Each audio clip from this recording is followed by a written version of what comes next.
Welcome to the Full-Time FBA Show. In each episode, it's our goal to help you turn part-time hours into a full-time income selling almost anything on Amazon. And now, your hosts of the show, Stephen and Rebecca Smotherman. Welcome to episode number 218 of the Full-Time FBA Show.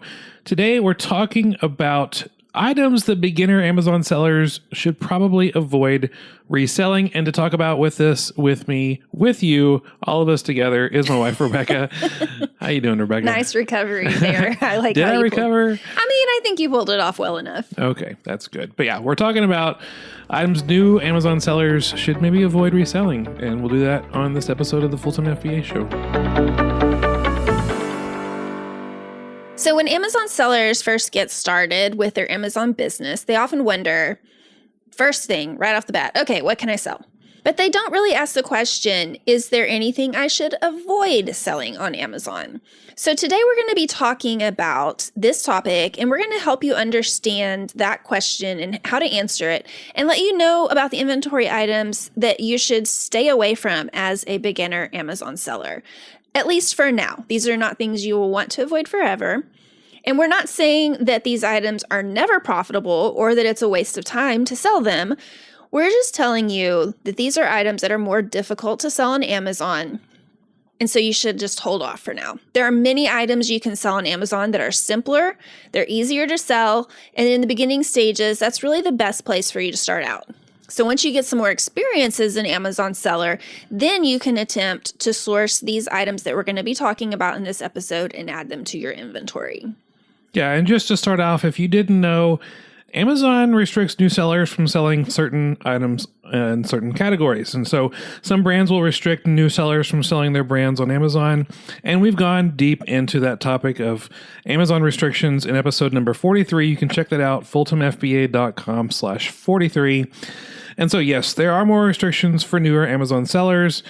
But, in the episode 43, we talk about ways to increase your chances of getting approved.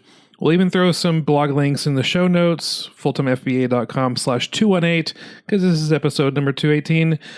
So even though there are some restrictions for newer sellers, there are millions upon millions, literally, of items that brand new sellers are allowed to sell on Amazon. But even if you are allowed or approved to sell an item on Amazon, it doesn't always mean it's a good idea to do that as a newbie. So for the rest of this episode, we'll share both general items and then also more specific items that a new Amazon seller should think twice about whether or not they should put their hard-earned sourcing money into buying those items. You would also be spending your time on buying these items and sourcing them to sell on FBA. And we just really want you to think about your finite resources of time and money. So Stephen, kick us off with the first item that newbies should avoid sourcing to sell on Amazon. So the first thing to avoid as a newbie, again, not all Amazon sellers need to avoid this, but new Amazon sellers don't start off selling electronics. The category of electronics is more than just selling a cell phone or a laptop or a smart speaker or anything like that, but selling electronics on Amazon could also involve warranty information. Is the customer going to be asking you to fulfill the warranty, or is the brand going to honor a warranty sold by a third-party Amazon sellers? You just don't want to be in that situation. And so a customer might just assume, and it might actually state it on the Amazon product page, that they get that warranty. Also, most electronic items sold by third-party sellers, they're used, and that's just an absolute nightmare when it comes to, just checking the product for defects before selling and all that. So even if you put not checked for defects in the used condition notes, most customers don't read those notes, and they'll return the item for the defect, or worse, leave you a negative feedback. I say worse because if negative feedback is worse, because a great feedback score is vital to getting an Amazon business going. For the most part, if you have really great feedback, you're going to get more time in the buy box, and the buy box is where over 80% of all sales come from. We go deep into how the buy box works on episode number 2 of the podcast, fulltimefba.com/2. I mean, that's how important winning the buy box is. We put it at episode number 2. And so if you're selling electronics on Amazon as a newbie, you're just welcoming potential negative feedback, and we want you to avoid that. So the second thing that we would recommend new sellers avoiding selling on Amazon ASIN is clothing and shoes. And I say this as someone who sold shoes and clothing for years on Amazon. So I have a lot of experience in these categories.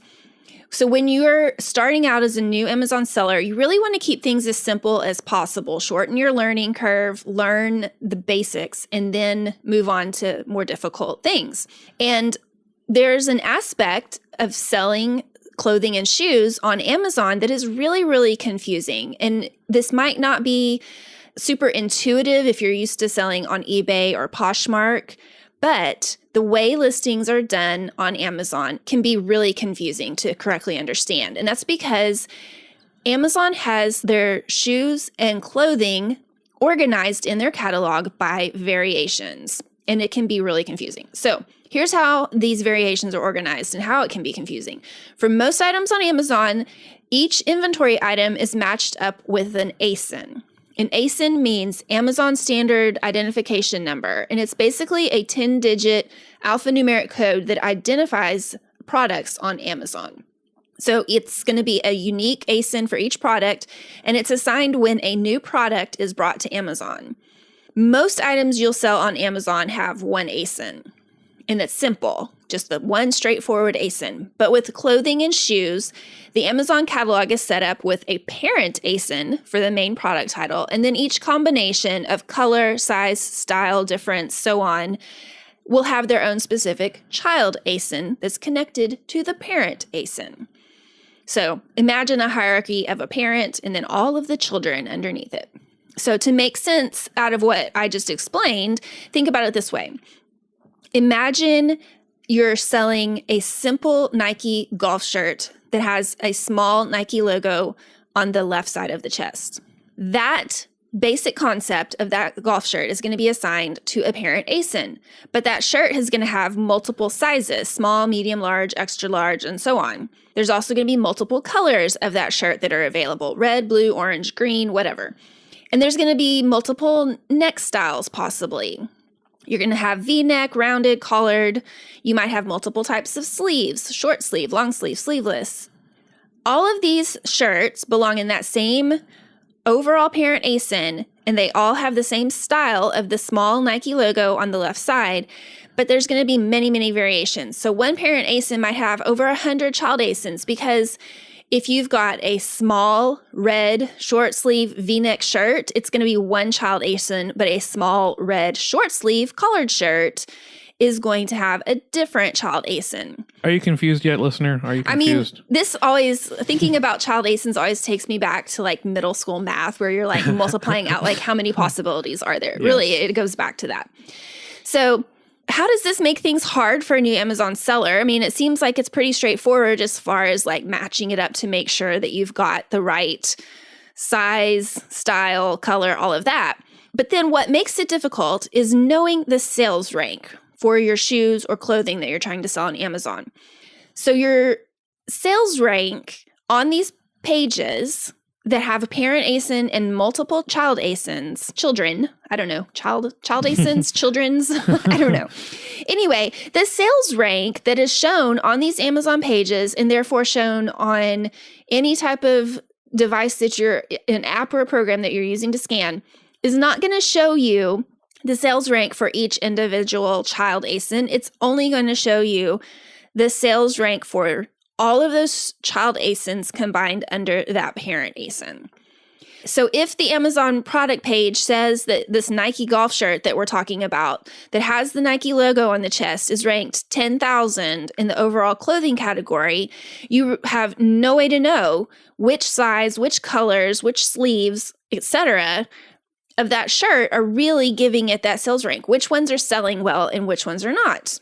And you have to know the sales rank of an item before you sell it, right? Mm-hmm. You cannot blindly list your items not knowing what the sales rank is. But if you can't know the sales rank of the child ASIN, you can only know the overall parent ASIN's sales rank. How do you make a decision?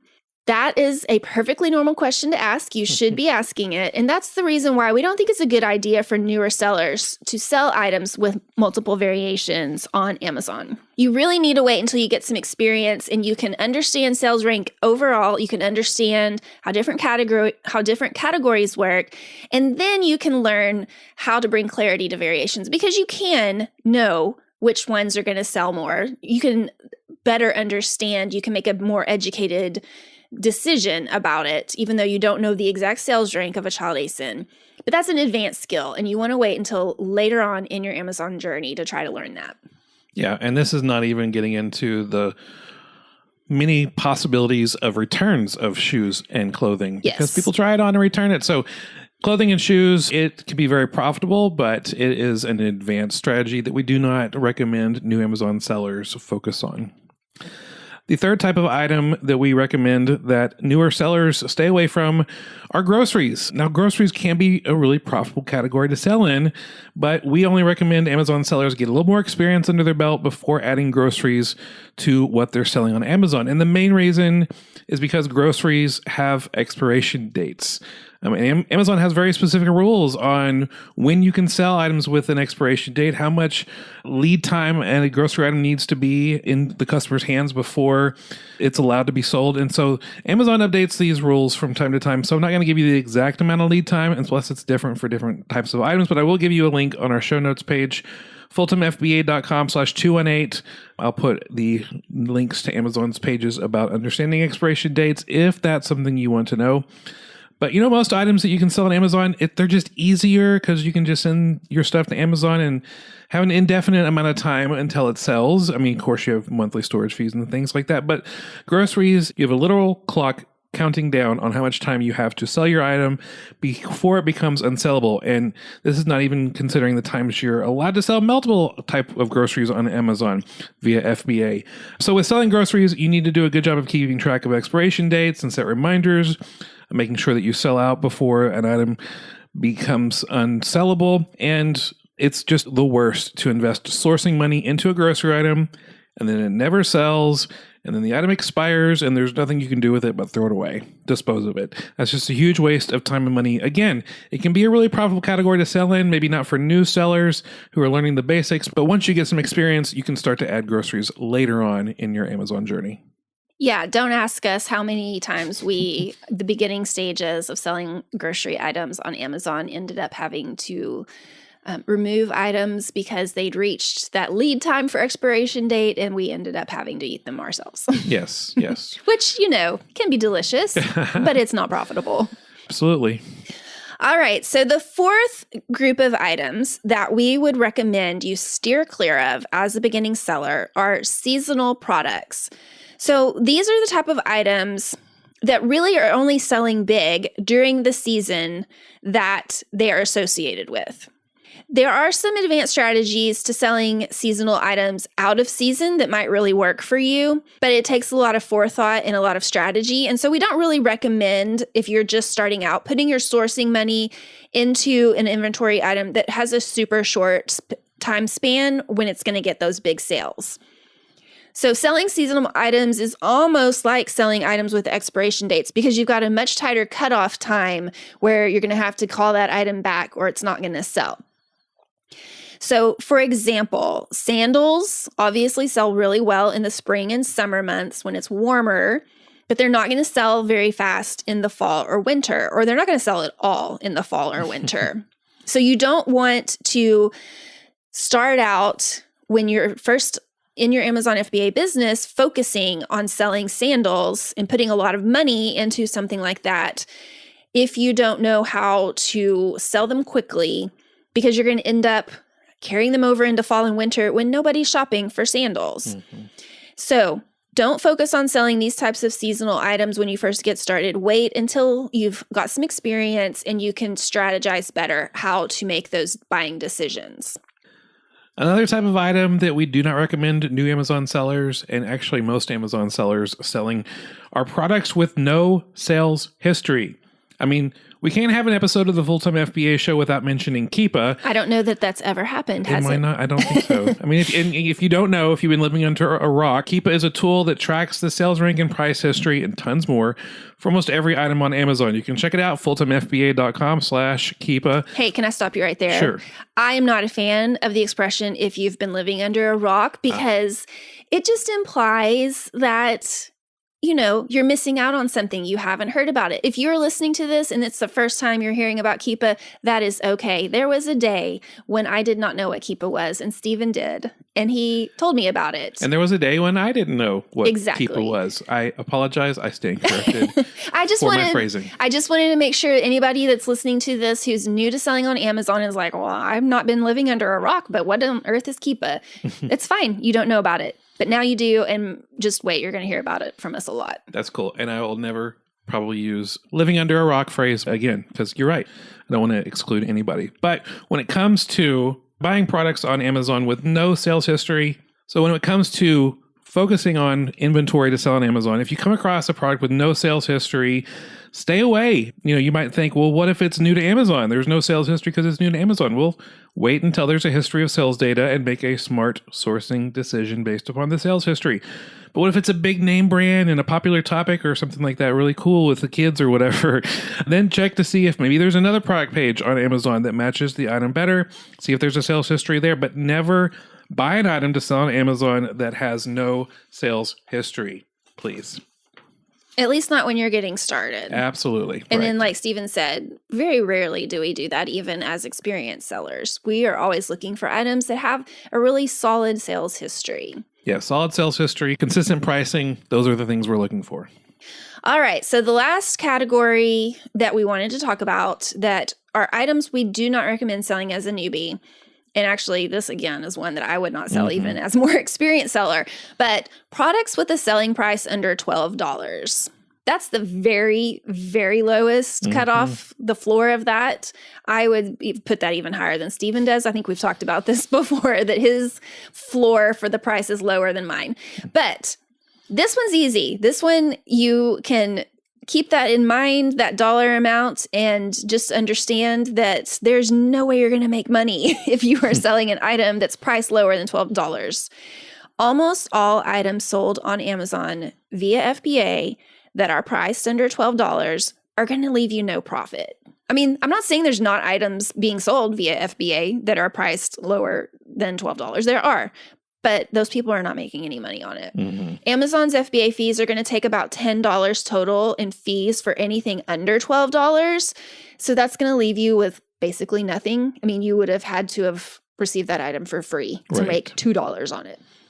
And that's just not worth your time to spend on that, especially as a beginner when you're needing to grow a profitable business. So those are the things that we recommend new Amazon sellers stay away from when they are first starting out sourcing, trying to grow their Amazon business. And we invite you to join our Full-Time FBA coaching program. If you're interested in information about it, go to fulltimefba.com/coaching. We'd love for you to join us, and we can give you tips and trips along the way of how to grow your Amazon business. It is always a good time to find out more information about the Full-Time FBA coaching program. It is never the wrong time to join if you are wanting to get started on being truly successful at growing your FBA business. Please check it out, fulltimefba.com/coaching. Thank you so much for joining us for this episode of the Full-Time FBA Show. As a reminder, the show notes can be found at fulltimefba.com/218 because this is episode number 218. And next week on the show, we're going to talk about items beginning Amazon sellers should focus on reselling. We don't want to leave you hanging and just give you a whole episode of what to stay away from. Next week, we're going to talk about the things you should be focusing on to sell on Amazon. And we'll see you there next week on the Full-Time FBA Show. Cliffhanger. That's all for this episode of the Full-Time FBA Show. So head over to fulltimefba.com/podcast, where you'll find the show notes and links from this episode. While you're there, subscribe to our newsletter where you'll get several free downloads of our popular and helpful Amazon FBA resources. Now, take action on what you've learned today so you can find success at turning part-time hours into a full-time income with Amazon FBA.